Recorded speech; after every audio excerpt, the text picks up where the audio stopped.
All right, cheers. Cheers. Thank you for coming to my house, by the way. You're very welcome. For those of you guys who do not know, this is one of my best friends in my entire life. You have multiple best friends in your life. The kid that you grew up with across the street, the kid in your elementary school. But along the phases of life, you meet someone who is just not the normal cat, but just has this special something that no one else has. And that's this guy for me. That can be a compliment or an insult. It just depends on what kind of traits you're referring to. It is the highest compliment for me. Some people are searching after love. Some people are searching after fun. But for me, it's this interesting thing, this interesting dynamic that I found in you. Yeah. What was it like for you? Okay, so now, I got a little creepy right there, right? Looking into my friend's eyes. So okay, let's cover the terrain. All right, this is my best friend Matt. He was the closest person to me when I lived in Ningbo, China. This was a 3-year period of my life. I moved to Japan. For a lot of you guys, my subscribers know that. Got into trouble in the law. Ended up behind bars. And had a mysterious angel who bailed me out. This was this guy and his wife behind that who bailed me out. Came to visit me, so I wasn't alone throughout that. So this guy, and now we're here in America. So our friendship has spanned multiple countries, multiple continents. Yeah. And we have traveled together. So this is a friend who I've met in many different places, many different times. And so I don't know the next time I'm going to see this guy again, because he's going on a crazy travel, which I want to get into. Yeah, I just said bye to your grandma, and I was like, oh. Yeah. She's like, when am I going to see you again?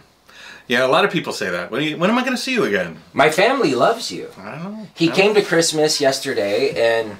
Yeah, that was fun. That was a good time. Everyone was intrigued to see you. You know, the most endearing thing was the fact that I came in this house and Grandpa's picture was sitting on the kitchen table, and that was the picture that was from a screen that I had, and you know, your Grandpa's not around anymore, and you know, like the picture, so nice. So the last time Matt was in this house, I live with my grandma. The last time Matt was in this house was 7 years ago. No, 2013. Yep. So 8 years ago. Matt was interviewing my family for a collaboration that we were planning on doing, which didn't go through, but he got these high-definition interviews of all of my family members talking about who I was and what their thoughts were on me traveling. And a little bit about themselves, too, which is great, you know? Yes, absolutely. I didn't even think about the use of that video posthumously, you know? Exactly. And it was so cool to have that. And so when my grandfather passed away, they wanted a really good photo of him in his latter years. Yeah. And we didn't have one. We didn't have a really good photo of him in his latter years. He was he just wasn't in the moments of the family gatherings. And he was the photographer, by the way. Oh, he would have normally... He was the guy always snapping photos. So we didn't have one. But I remember that Matt had interviewed him. And Matt is the most generous person when it comes to video. Like, Matt is always filming. And you guys probably know him. If you're watching this, you probably know about Matt. You know, you're somewhat connected to the JaYoe. But even before he was known by anyone, he was always filming. He never wanted to let an ounce of life go by. And I was able to pull an amazing photo. And it was a great framing. I mean, out of all the people Andrew had a good one too. Like your brother. I thought that one was a pretty good framing, but Grandpa had the best framing, and I'm really happy that you pulled that out. Absolutely. Nice. Because he had some smiling moments, and like... Absolutely. It even makes me smile thinking about it. And we didn't put that out there for your benefit. No. It just happened to be out there. I mean, it was at my uncle's house, and then it was coming back to this house. I love your grandpa. And so it was back to you. He had me in tears. He had you in tears. So my friend Matt... Like waterfall tears. My friend Matt is, in some ways, the epitome of a man who is not held back by a woman, who travels the world on his own will and his own interests. But he's also a very emotional guy. Yeah. Do you find it's difficult to balance that sort of masculine and your softer side? Or has it always just been you? There's no balancing act whatsoever. Well, the softer you are, the easier you are to dent, right? So if you're rock solid, you know, you can hit it yourself with a hammer and, you know, just bing. But if you're softer and you hit yourself with a hammer, there'll be a pocket. And so there's a real, you know, I always, like when I was younger, I was always tried to be too soft. Like if you think I'm soft now, you don't even want to go back, because I was not popular. I was sort of like a nerd, so I was abused by people at school and stuff, and I didn't understand where I fit in the world. And I always felt like if I had a girlfriend, if I was ever able to be lucky enough to get a girlfriend, to get somebody to like me outside of my family, then I would do anything to please that person. I'd do anything, you know? And so that opened up a lot of windows for me to be hurt, because people would say, I could do anything. This guy, he'll hang on, you know? So there was like there's a learning process where I started out too soft, and I ended up building up a little bit of a resistance to too much empathy or too much love. And I still consider myself a pretty empathetic person, so to think that I was even more, I was naive, you know, so you had to lose that naivete. I would say that the quintessential attribute of you, and perhaps it's painful because you do end up feeling all of these pains, but you are open. You're open to the world, you know? You're open to meeting people. You're open to experiences, whatever that entails. Yeah. And, you know, a lot of people do close themselves off. You know, I'm not going to try that food. I'm not going to go to that country. I'm not going to go to that party. Yeah. I'm not going to try that substance, whatever it is. I'm not going to read that book. Yeah. Because a lot of people, and we're all humans, we all want life. Yeah. But some of us are afraid of the pain that comes with that life. And you have opened yourself up completely. Or the preconceived notions. Like even going to China. Right. You know, going to China, a lot of people, especially today, right, they'd say, I'm not going to go to that place. That's a communist, socialist hellhole, you know? So, and I came from Detroit, which was a pretty right-wing place. So in order to go to China, you had to be open to different ways of thinking, different political structures, different everything.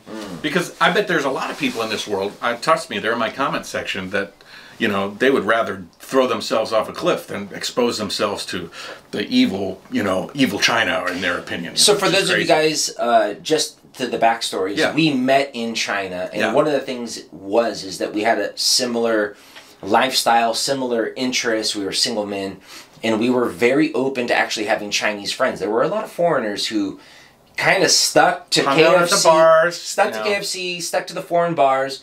But Matt's first really close friends were Chinese. My closest friends were Chinese. Matt was my first foreign friend. Yeah. And I was, you know, there's the term of going native. You know, when someone goes to a foreign country or a foreign culture, and they abandon where they came from. That was kind of me. I had only Chinese friends. I knew foreigners. And then you were my first foreign friend. And that but you were the same way. You had deep Chinese friends, and you ended up marrying a Chinese woman, living there almost a decade longer than I've lived there. So you have really got into the Chinese lifestyle and what it is. Yeah. How has that been? Has that changed you? That's a long time, you know. It's a long time. That's a long. You know, it's funny. It's like, remember when we first got to China? We were. I mean, we thought we had been there a little while, right? Yeah. A little while. Yeah. Enough to know our terrain. Yeah. Now look at me. You know, look at you in Japan and all of these things. Like we have.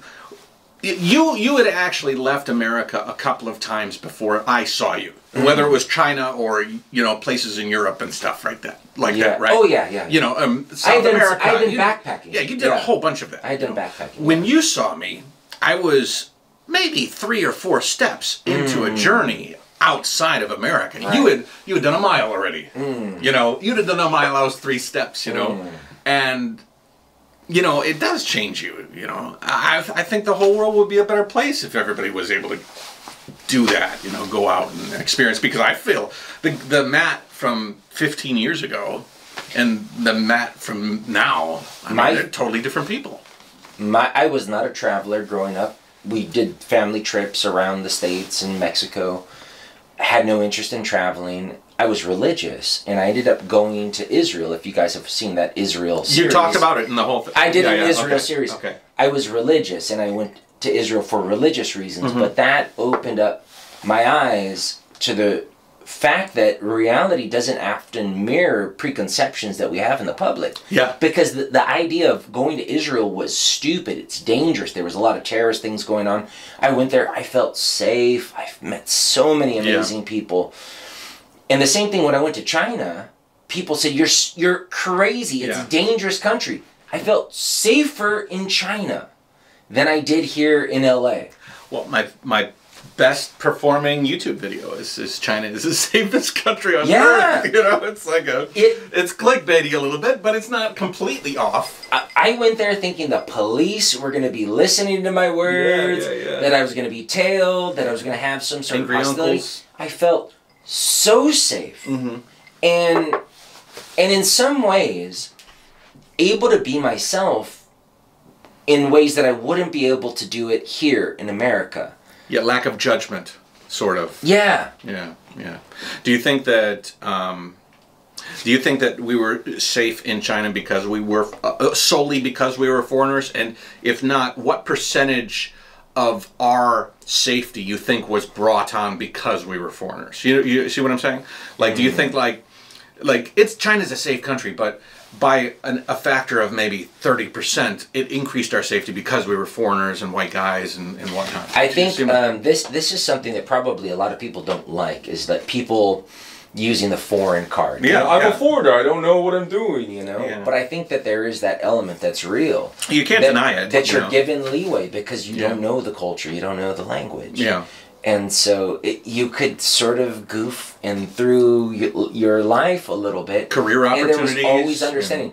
And this is the thing. And if there's any young men watching this, I highly recommend that you travel while you're young before you get settled down, because the opportunities that are available around the world are fantastic. But when you are going to another country, it's like economics.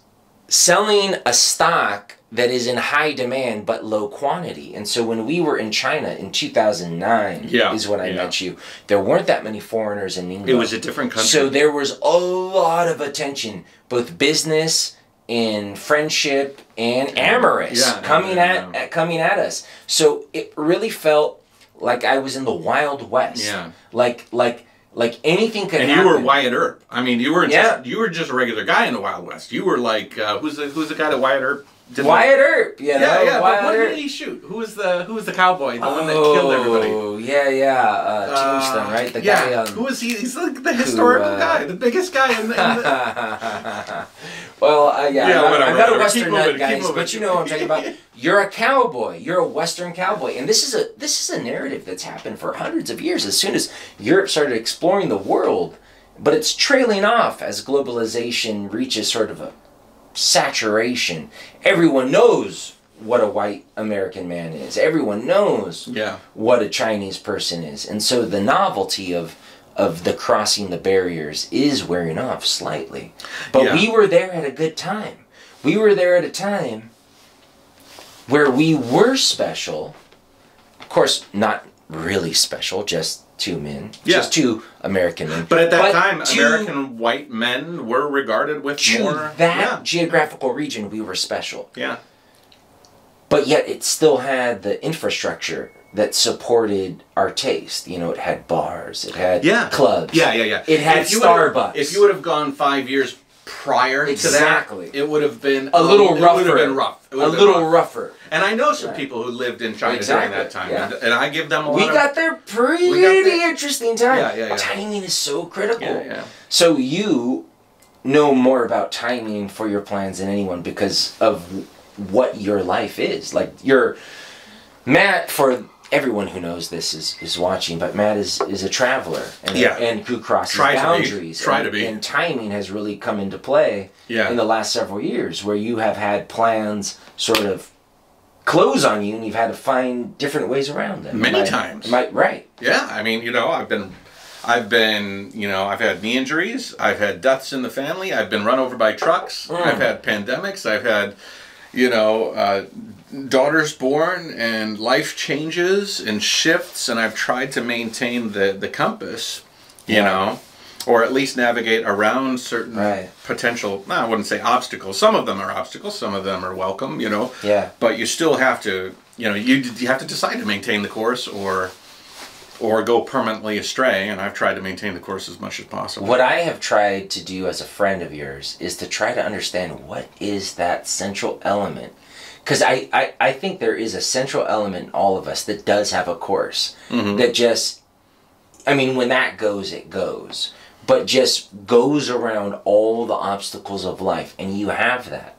And it's very strong in you. This is the idea of genius. I'm not trying to I'm feeling fluffed. I'm not trying to butter your bread. I'm not trying to butter your bread. But so I read a lot of psychology. For those of you guys who know, after I got out of jail in Japan and my mind went a little crazy, I had to read a lot about psychology to try to understand the brain. In the chapters that were about genius, is that everyone has a genius. Yeah. But some people have it in stronger predominance. And it refuses to bow to outside factors, that it will find a way no matter what. So it doesn't matter what the parents do. For Leonardo da Vinci, it doesn't matter what country he's born in, it doesn't matter. The genius is so strong. This is a fundamental concept of Western civilization, the genius. It's fallen in ill favor in the last 50 years, but the reason you know that is because it's a very strong factor. That there is something inside you below the emotions, below the intellect, like your very core seed of life that has something, you know, and it's gotta get out. You know what I mean? And you have that. You've at least exemplified that courage towards life against getting hit from a truck, losing friends, you know. God, you've lost friends. You know what I mean? Yeah. You know, losing businesses. Yeah. Losing deals. Losing money. Material. Yeah. Losing everything. And you keep going with why people love you. And it's when I watch your channel, I go like, oh, I see why they love him. You got that smile. You have that love of life. You know what's funny is, and you can appreciate it. I've bumped into many people, more than a half dozen, that have said, like, when they first met me, they thought that I was, like, extremely pretentious, extremely rotten, self-centered, like a real prick, you know, by watching my videos. What? How could a guy be smiling like that all the time? Well, that's not real. He's fake, you know. He's what he thinks his viewers want to see, and so he's playing the role. You've been an actor before, you know. They were thinking I was this guy that was playing this part. And I've done that. So one of the things leading up to me sort of my depression was playing that role, trying to be the happy guy, trying to be the sunshine guy. So I completely understand that there are people who are doing that. You know? Because, and they thought I was because they know the audience wants it. Yeah. So they give it. Yeah. And then inside they feel empty, you know, and that's one of the hardest things on YouTube is. People ask me a lot. They're like, I want to start up a channel, you know, blah blah blah, and they kind of introduce to me their bombastic YouTube personality, and I say, how long can you put that on? Right. I mean, if your channel goes successful, you have to be that guy forever. Yeah. Or until you stop doing YouTube. I want to do this YouTube channel forever. I mean, that's my mission. It's your life. It's my life. Yeah. And so I'm like, this is what you see is what you get, whether you think it's audacious or not, or fake or not. It is true, you know, because I gotta live this. I gotta live this life. If I was like too something, then I couldn't keep it up. I would be like, and I would be depressed because a lot of people I know, like, I think that Winston guy, the guy that doesn't like China and he's got all that anti-China content, his YouTube name is Serpent ZA. I think that he's painted himself into a corner of hating China. So for those of you guys who don't know, at least some of my subscribers, Matt, I don't have a lot of subscribers, but Matt has a lot of subscribers, at least a lot more than me. Yeah. And once you get past a certain point, you could attract enemies. Yeah, and one of his enemies is attacking him a lot. Yeah. And sometimes it becomes like, is this person real or is it part of his shtick? Well, like I was saying, you could do two things, right? Three things. Three things you can be genuine, right? Three things you can be genuine. You can live with that forever, right? Or you're fake, and then there's two choices, right?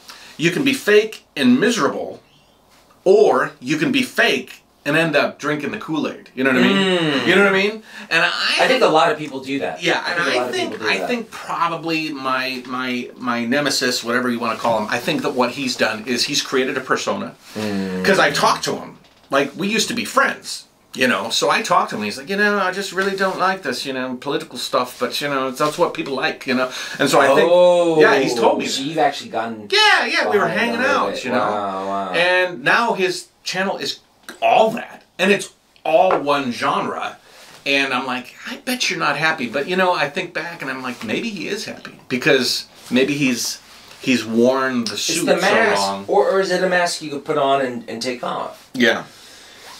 You know, so not to get off of that not to get off of that subject, but listen, we could talk forever in so many directions. And so this right now was completely... I was literally reading a book, and then Matt said he was coming back from Home Depot, and I just said, okay, this is the last night I'm going to have him. Yeah. And it could be years before I see him. So we should have done this every day.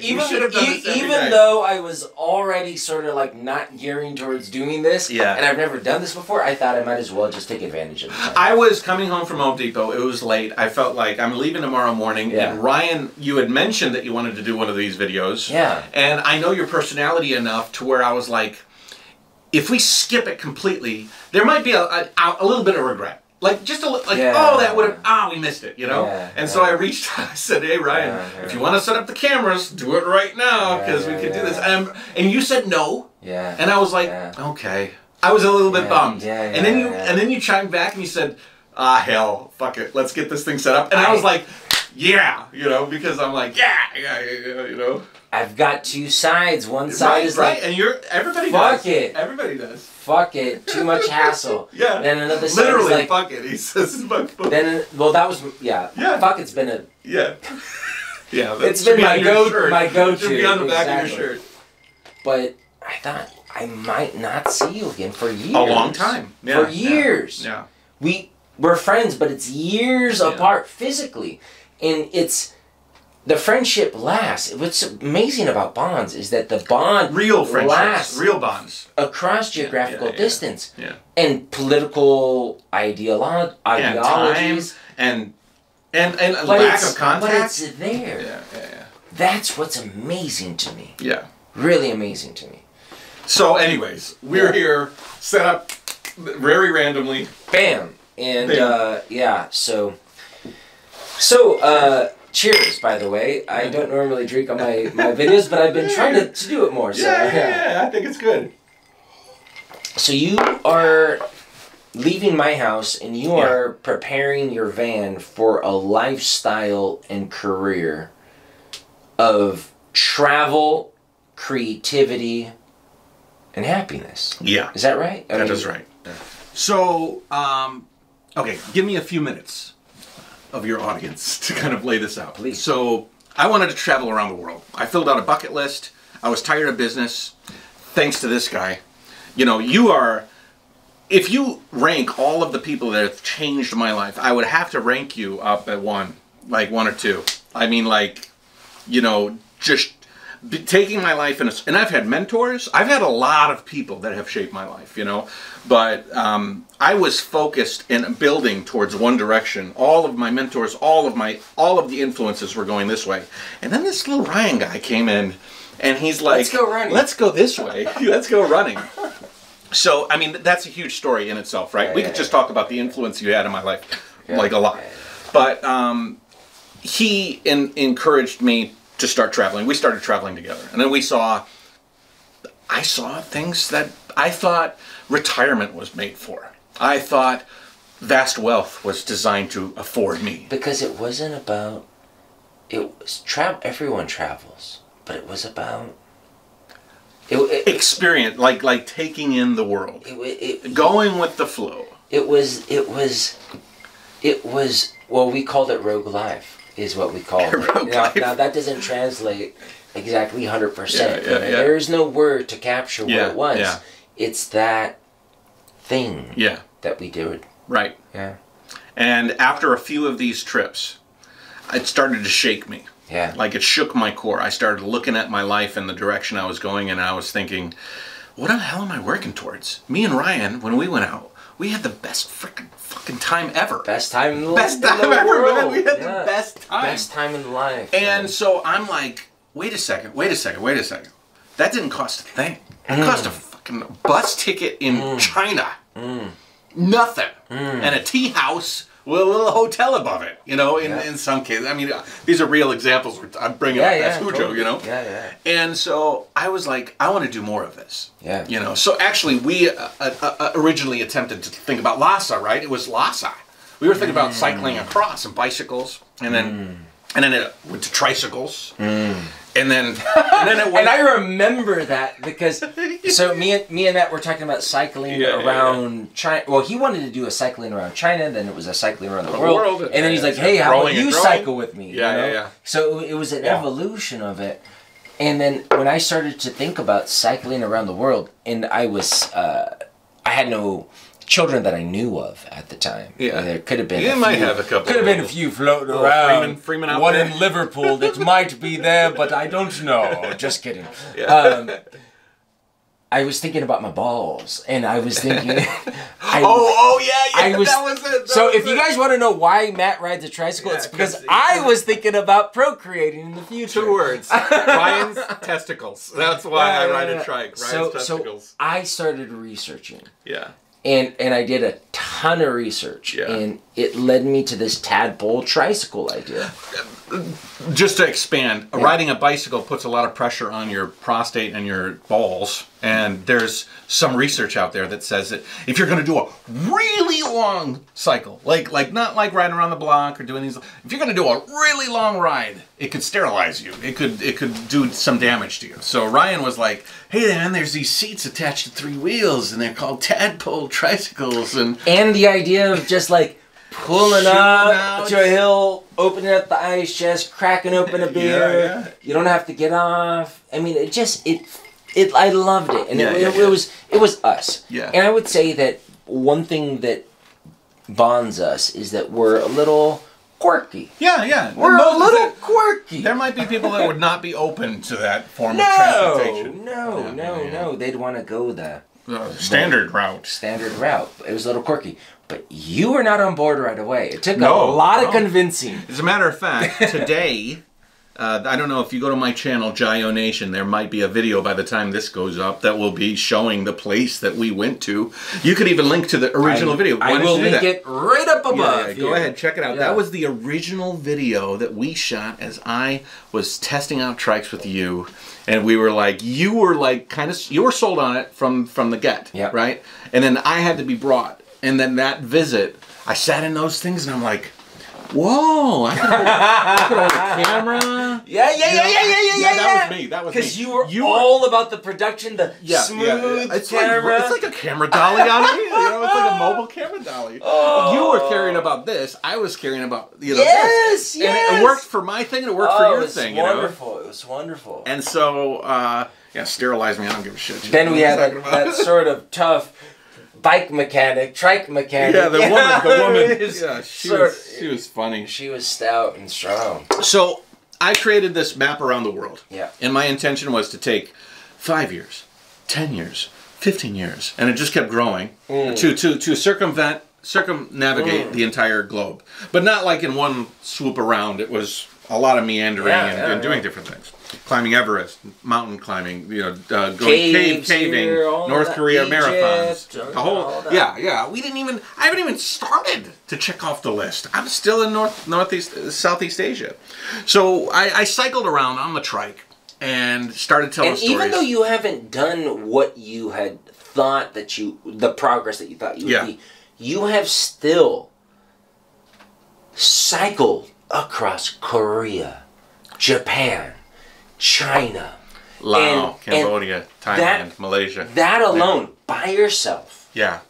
That alone, even though it wasn't what you planned. Yeah. That alone is something that very few people. You know what's funny is I get people that are like, when I was full on cycling, like not now, but like when I was on the road, they're like, you call yourself a cyclist. I did that same route in 2 weeks, in a month or whatever. This is the problem. Whoa, man! First of all, it's not a competition, and second of all, I'm taking my time. If you wanted to race around the world, you could do it in a couple of years, or even I don't know who's the fastest guy to rode around the world, like a month or something like that.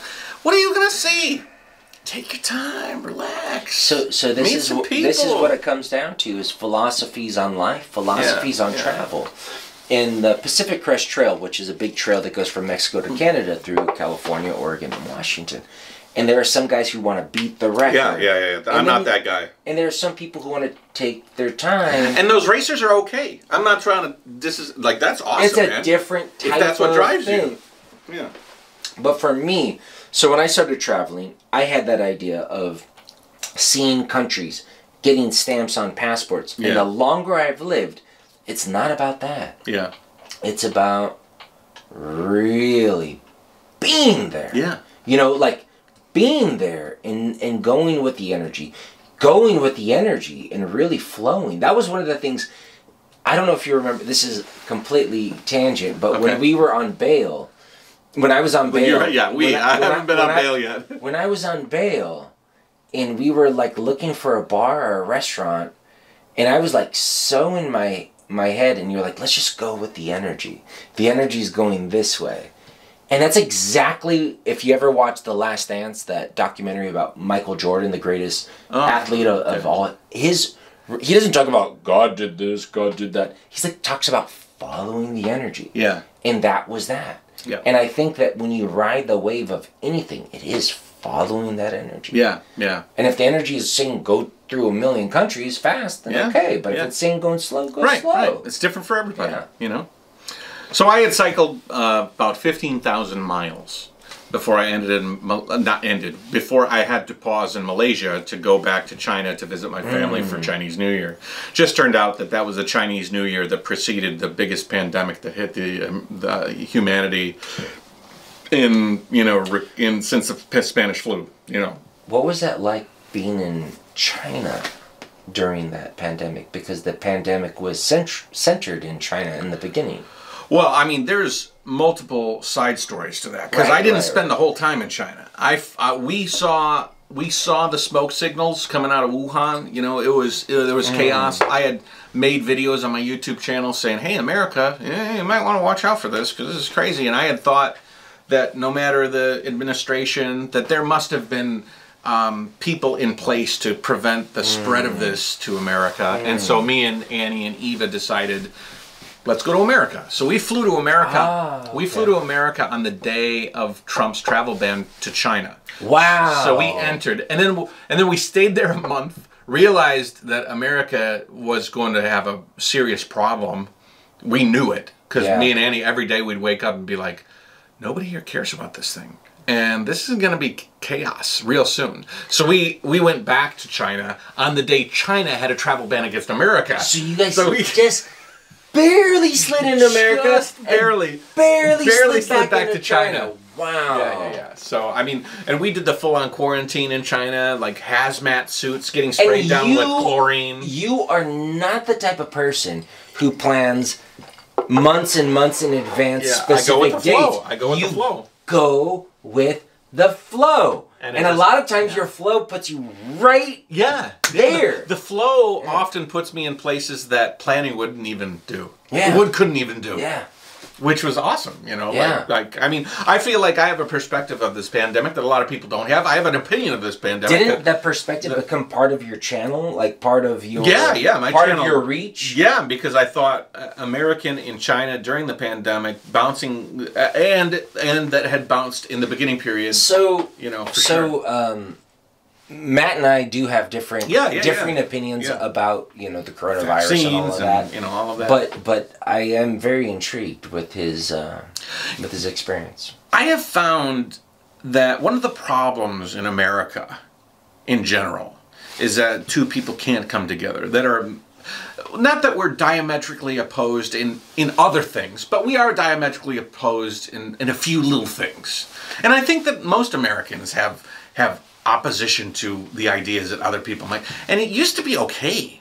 But it seemed like since maybe like the mid 2010s, you know, like it seemed like that didn't become okay anymore. And it used to be like, oh yeah, Ryan doesn't think this, so I can't bring it up, or you know, it's just so crazy. For me, this has been a new element into our friendship, because back when we were like original friendship, it was not about politics at all. Yeah. Because I wasn't political at all. I didn't give a shit. Yeah, I think I got you into politics. So I didn't care about politics much. You know, of course I had ideas and beliefs and all of that. Yeah. But it wasn't a part of my MO. It wasn't part of my mainstay. Yeah. Then when I went to visit you back in 2015, this was Bernie and Trump were entering the scene. You were doing Bernie impersonations.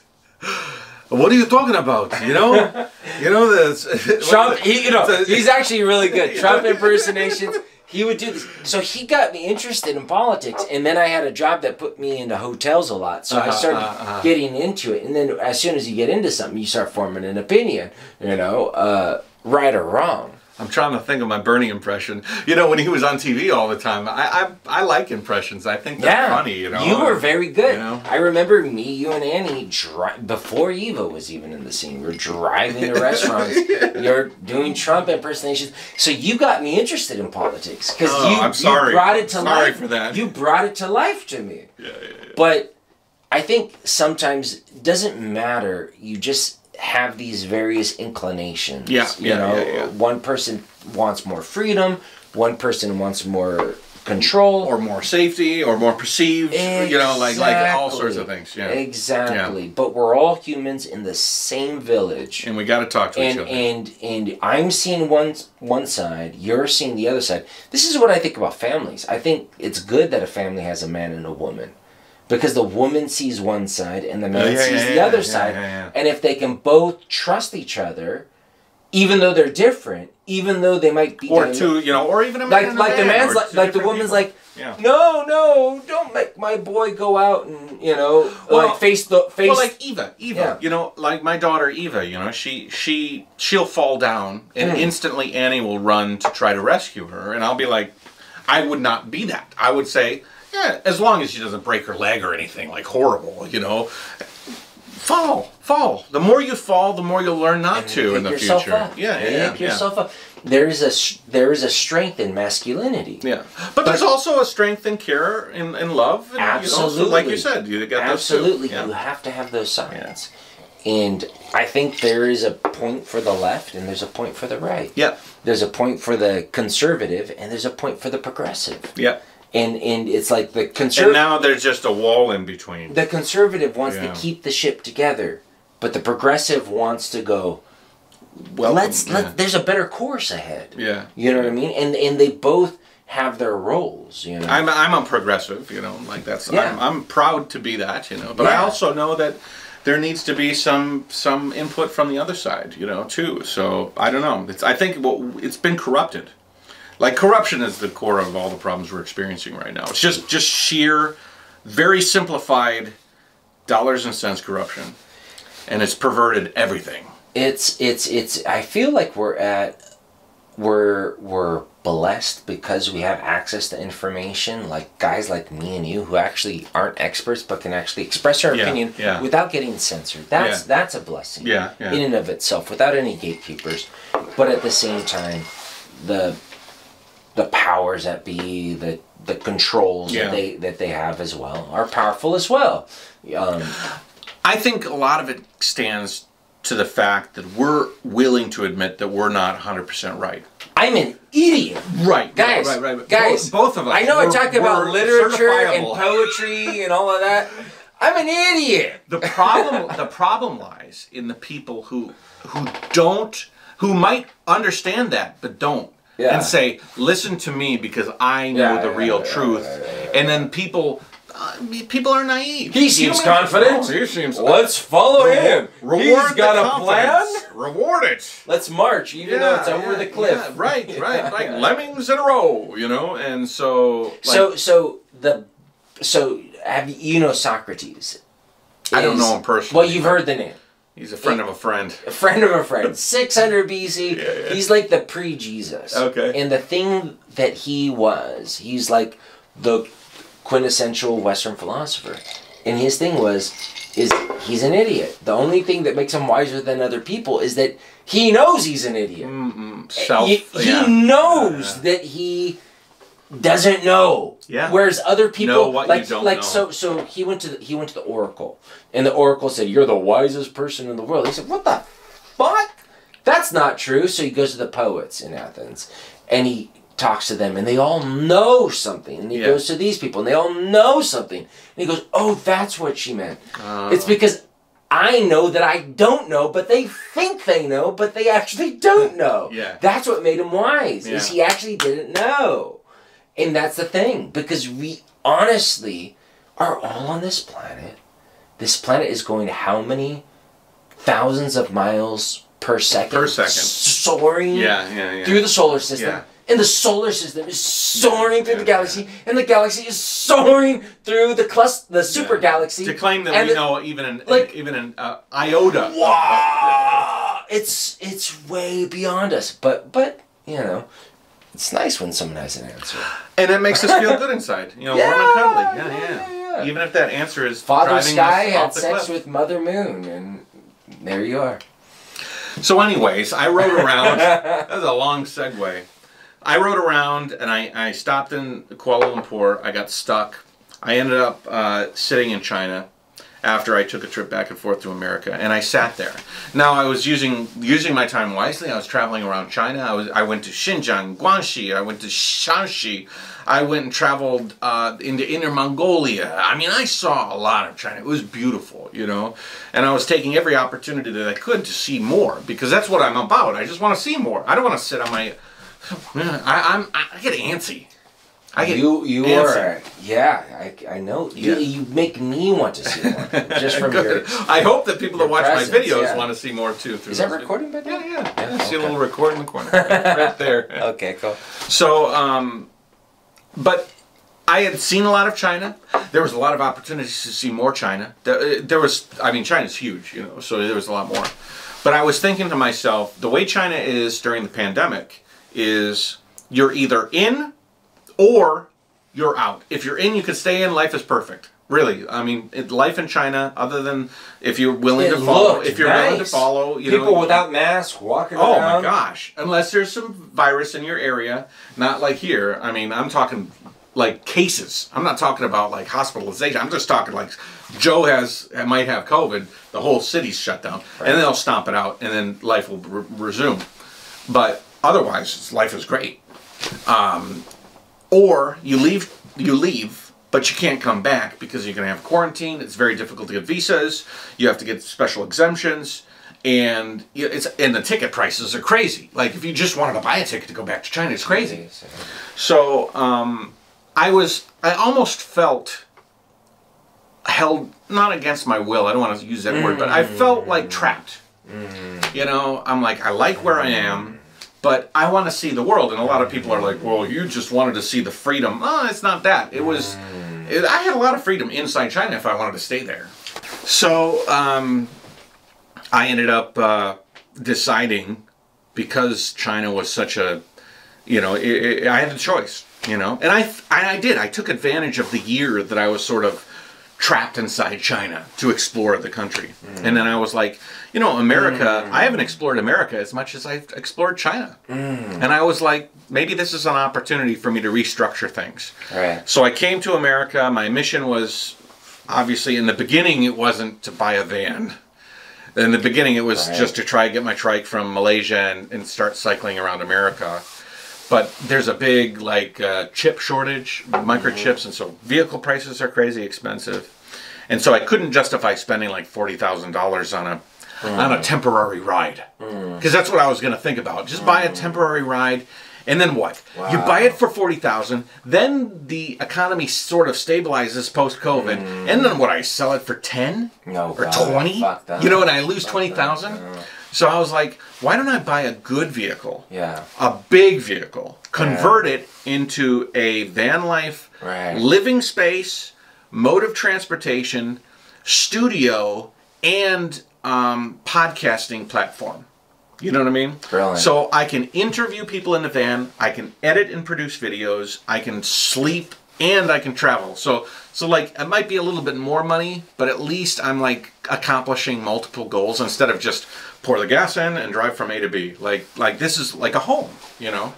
And so I bought a van, and my mission now is to, like, originally it was drive from Asia all the way, or ride a bicycle from Asia all the way to the United States. Now, because that's like not an option, I'm like, I'll do the van and I'll go from America all the way to Asia. In some ways, so in the hierarchy of like travel, there's like obviously walking across barefoot would be the best, right? I've heard of a few people. You know, in the hierarchy of it. But when you're doing things just for that gimmick, it loses its appeal. Yeah. The point is to do it in the mode that fits the person. Right. So if you're a horse person, then it would be through a horse. If it's a motorcycle that thrills you, then it would be a motorcycle. Right. Now for you, Tricycle, like you said, it wasn't the thing that was your intuition. It wasn't the purpose. It wasn't the intuition. You grew into it, and you did, and you embraced it, and you know a lot more. The purpose about was travel and finding stories. But that was it. But for you, every time I've traveled with you, every time I've lived with you, you don't need a lot. You need a place to plug in your instruments. Yes. You need a place to. You need a place where you can lock your stuff in so you can explore the surrounding area and then come back and edit. Mm-hmm. So Security to me, the van is perfect. It is the perfect place. For me. For you. Because you can lock it, you can sleep in it, you can travel with it, you can edit it. It's your creative studio. And it's moldable. Yeah. It's not an RV that you're stuck with a certain layout. Literally, you're left with a palette, an empty space, and you can design it into whatever you want. Right. That was appealing too, you know? Right. Because I don't give a shit about sleeping. To honestly, you don't. The hierarchy, I can sleep on a park bench. So Matt, you are one of those true creators where you don't give a fuck about a lot of the things of life. Yeah. You can just crash out. Yeah. Eat almost nothing. Yeah. You know? Yeah. And then if you can just be creative, you're good. And yet, eat almost nothing, but like, if there's a food that tells an interesting story, I will partake. You know, like if there's you know what I mean? No, like, I will not, I'll eat like ramen noodles until I feel like there's something substantial that comes in my path that I'm like, oh, this would be a cool story. And then I will splurge and feast upon whatever, you know. I'm all about the story. Like more than I think. So you think more than most people? I'm more about the story. I think probably. I think like the average you're Joe. About life. You love life. What all of that entails. Yeah. So you're going to ride around from Alaska all the way through Central America, through South America. Yes. Right. Then get to now, I hope by that time I have the trike. Because then it would be neat to take the trike to Antarctica. You know what I mean? Like, because you'd been to Antarctica, right? No, have you been? No. That was Matt. Matt's been to Antarctica. My other backpacking friend. But, oh man, you and I going to Antarctica, that'd be wild. Be cool. There's, what's that place? There's a on the southern tip of Argentina. Tierra del Fuego? No, there's a cove that's surrounded by mountains. You would love it. Matt has talked about it. It's where all of the missions to Antarctica go. That's where they start. Ushuaia. Oh. Okay. Ushuaia. It's amazing. Part of my thing is that I'm a travel vlogger, so I meet a lot of people who have done like amazing journeys, and they've all given me tidbits to say, when you're in this country, go here. When you're in this country, go here. Right. And then the pandemic comes, and I'm like, I can't go anywhere, you know. But now with the van, I'm hoping that this has opened up opportunities. Now, having the van is a double-edged sword, right? Negative, and we were talking about this. You take the trike away, and you lose originality. It doesn't matter how decked out the van is or how sick it looks or what it can do. It's still a van. Vans are ubiquitous. A trike, You ride across the street on a trike, people will be like, I have never seen that before. Yeah. Or very rarely. Yeah. But in a lot of the countries we rode, when you and I rode together on those trikes. When you're pulling that, what do you call it? Tiger duck, right? The tiger duck, yeah. With the trailer. Oh, you had that big silver trailer. Flags and the flag. Yeah. You know, that was, like, we had talked about that. When we drove around, we were delivering unique experiences to every single person we passed by. Like once in a lifetime experiences. I only did a week, less than a week with you. We did a few weeks. Well, it was a short amount of time. Yeah. We crossed Zhejiang and got into Fujian. Something like that. Yeah, and Ningde. We stopped in Ningde. And it was awesome. It was awesome. It was awesome. Yeah. Like, the experiences that I got on the road, the interactions with the locals, the feeling I got going into the hotels, the rawness of it all, riding in the rain, fixing the problems. To the top of a hill. Matt is very good at fixing problems. Because we had flats along the way, tires that needed to be moved, broken, hurt knees. It was awesome, and so I really do think cycling is great. Yeah, is a great way to go. I feel like I'm taking a step back with the van with regards to the originality, but I'm also taking a step forward with regards to infrastructure and being able to carry around my trade-off. It right? is a trade-off. It's a trade-off, yeah. And I'm not 100% sure where it lies, whether it's a net positive or a net negative. Yeah, I'm not sure. I totally see what you're saying. I'm not sure. I 100% see I got to get on the road to feel that. Yeah. You know what I mean? 100% see what you're saying. Because the trike pulled the stories to you with these God, yeah. Chinese grand people in pajamas waddling out. Milk, the case of milk. They gave you a case of milk. That milk must have weighed 10 pounds. Yeah. Gave that to you. She was wearing pajamas. We were riding our tricycles up a mountain, and a woman stops with a massive carton of milk like you would buy at Costco. A crate of little milk boxes with NBA logo on it. Yeah, we can't carry that gives shit it around. to us. And the thing that we wanted least was weight. Yeah. We couldn't deny it. It was her gesture, heartwarming gesture. No. The kindness that would come out of people. Oh my God, was fantastic. I mean, they looked at us as real. You know what? They looked at us. So much fun. They looked at us as travelers. Yeah. And I'm afraid the van will not portray me as a traveler as much as maybe a tourist or maybe a lesser grade of traveler. You are. I will not be. There's no getting away with it. If you go to the van, you gain so much in infrastructure, like you said, and security, but you do lose that part of it, which can connect you with the people. I'll be able to tell better stories, like through my editing and through my comfort in the back of the van. I'll be able to like interview people, have the quality will just go way better. But the genuineness of the journey will be lost. This is just something. It's a trade-off. This is something about all travel, all life. So one of the reasons I loved backpacking was not for the money saved, although that was of course a huge issue. Mm-hmm. But it was the quality of the experience of interacting with locals. If you travel to Europe on a tour, you go to all of the places, you see all of the chapels, you see all of the museums and everything like that. You eat all of the food. But is your experience authentic? But where's your backpacking? You're in the street.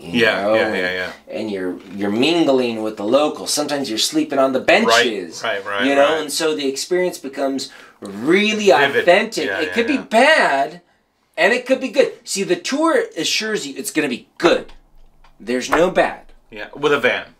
With the tour. Well, I'm just talking about a tour. Oh, so a tour group. With the van is more towards that. You're more assured. Yeah. Unless somebody steals your van.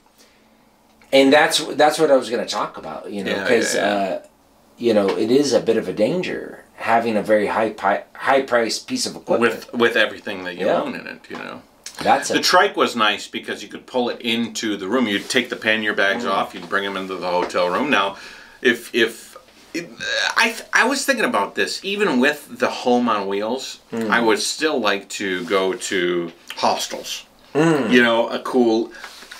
one of my favorite things about traveling in general were these homestays and hostels. Those were some of the most fascinating interactions I had with people, especially incorporating the trike. You drive up, they see the thing over the lobby booth, and they're like, "Oh, what is this guy?" You know, and then you come in, and then stories are told and everything. Now the van still has the ability to do that. So you'll have, of course, like it won't be as it won't be the same. It won't be as like, oh my god, he's coming in with the truck, but you'll have the freedom. Yeah. To be somewhere way out, because you'll have your own solar system. You'll have, I mean, like power system, communication, refrigeration. So you could go to places that you might not be able to go. Yeah, with the truck. I 100% will. Yeah. 100%. That's awesome. I'll be able to go off grid. Yeah. You know, and there's a certain amount of safety in that too. You know, like, but there's also a certain amount of safety in that too. Like you can say that both ways, because the lack of safety is challenging. And the excess safety might be, might enable you to do more. But there's also like the idea that, you know, feeling unsafe is one of the more. It's a fun attribute to traveling. So this is the thing, and I've talked about this a little on some of my stories. Is that there's a correlation between danger and fun. And risk and reward. I mean, that's what that's about, right? And the way that people traveled back in the day was very dangerous. You didn't know if your ship was going to make it. Yeah. But it was a fucking adventure. And when you saw your family, they were thrilled to see you. Because you weren't dead. You're texting them while you're going through immigration. Yeah. You know what I mean? They have an exact ETA when you're going to drop off. Technology and how safe everything is in this world has made things very nice for that. Yeah. But it has somewhat ruined that masculine sort of adventure that people had, and which is when, if you ever read those old adventure logs of people, I mean, it's crazy. Well, I can recreate Marco Polo's journey on a plane in a car. You know, I can recreate. That was a treacherous, like risk-filled, like journey through parts of the world that at that time were unexplored and unknown. And I can do it with a passport and a taxi. You know what I mean? You know. So I mean, I guess that's the progression of things. We're lucky. We're lucky. We're right? absolutely fortuitous. Although Marco Polo probably had a much more. I mean, when he finished his journey, I feel it's the same thing with food. Like we're lucky. I let him go. Yeah, there's these little mosquitoes that actually don't bite that much, but they float around. I noticed there's one in the bathroom, and it's just looking at me, and I'm like, you're sitting there, you didn't bite me once? They don't actually, they might bite, but they don't actually itch. I don't know. They're probably taking some of the marijuana smoke, and they're just like, I'm just enjoying the ride, bro. So, this is what I think about progress, because, what were we talking about? You're asking the guy that. My frame of mind. Yeah. You were saying Marco Polo, different people, and you're gonna look through this later, and you're gonna be like, oh, we just totally derailed that thing. We totally derailed it. It doesn't matter. We're gonna save it. So a lot of things when we're talking about progress, and we're talking about how better travel is and how easier travel is. Yeah. But it doesn't necessarily extend to the actual experience of it. You know what I mean? Like, we respect a person who tricycles across the world more than we do a person who drives. But we respect a person who drives versus a person who flies and takes a tour bus. Yeah, there's a hierarchy. You know, we have this inborn, essential, evaluative, judgmental system of what's cool and what's not. And it might be based on millennia of evolution, of knowing what it takes to be a fucking human. Yeah. Did you make the fire by just pressing the propane? Right. Or did you make the fire by striking flint? You know what I mean? They both make fire, but we do have a little more respect for the person who makes fire in that old school way. We still have these old genes, you know, that are evaluating everything. And in a way, I feel like I'm giving up a certain amount of that rawness to go with more of the structure. Yeah. And I'm not 100% happy with it. You know what I mean? No, like, 100%. I'm not 100% happy with it. I get it. But I'm feeling like... But I also get why you're doing it. Chapter. I also get why you're doing it. Because it fits you. Like what I'm doing right now. Yeah. I'm traveling around North America picking up stuff. Dude, when I was on the trike, I had a big circle with stuff on it and a line across it. Yeah. No stuff. Yeah. I had the stuff I needed, which was some panniers, the trike itself, my camera, and my drone. But now, it's kind of funny because a lot of people that go to van life, they're like, oh, I'm going from a big house with a bunch of stuff to less stuff. I can't narrow it down to the van. Wow. And I'm looking at it like, I'm going from a trike to a van. Holy shit, there's so much space and in his thing. van, by the way, is a very nice van. Yeah, very big, large. You know? And that's the other thing. Like, I'm going high end, you know? Like, I'm trying to... Dude, your van is I'm gorgeous. Trying to soup it up. Gorgeous. Yeah, and it's going to be even more gorgeous when it's finished, you know? And so it's almost diametrically, in some ways, not always. I mean, journey is a journey, but it's diametrically opposed to the trike outdoor cycling human power thing. Yeah. Now it's gasoline powered, which is a huge thing because we had talked about that. We'd even talked about the difficulty of going to electric with the trike. I am fueled by gasoline. Yeah. That takes some. I don't like it, but it is what it is, you know. Yeah, but it's going to be great, and I'll be able to show sides of the world that are amazing. And I'm not, you know, I'm obviously not like against. I've chosen this path, you know. And anyways, I'm roaming around North America, and I'm here in LA, near LA, picking up some parts of that van journey. And so you're basically right on the diving board before you jump onto the tread. I'm like, I've done that. I've done that. You know, that test jump before you go off. You know, I'm right about to go off. You know, and this spring, hopefully, I'll have the van finished and I can start roaming America, telling stories. Matt, roaming you are a man who creates his own destiny.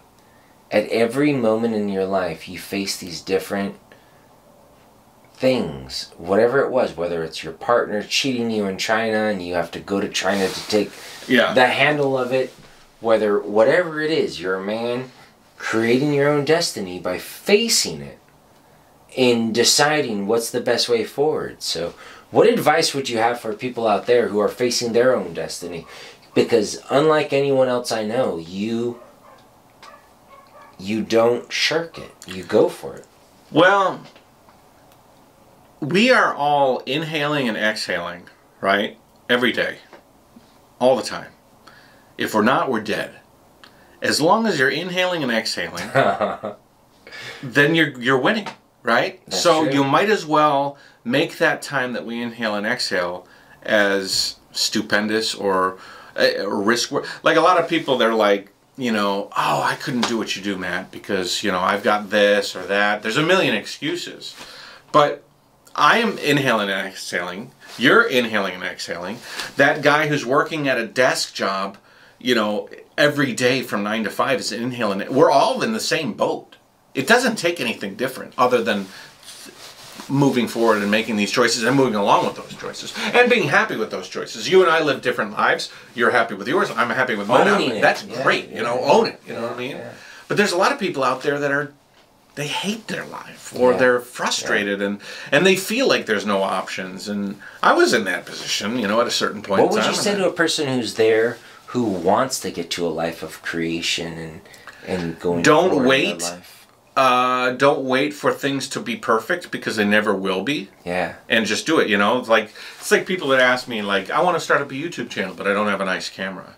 You know, my biggest video I've ever made, I made with my iPhone. Yeah. That thing's got 50 million views on Facebook and like 3 million views on YouTube. You know, the more shit I carry is the more shit I have to carry. Right. To be honest, having the iPhone's even better. We got 2 cameras here. You could have the same conversation and maybe more views with an iPhone. Totally. Who knows? You know what I mean? Totally. And so don't wait to be prepared.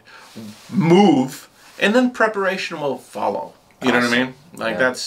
That's really, really important. Especially now, you came to China with the act of traveling already in you. You had traveled.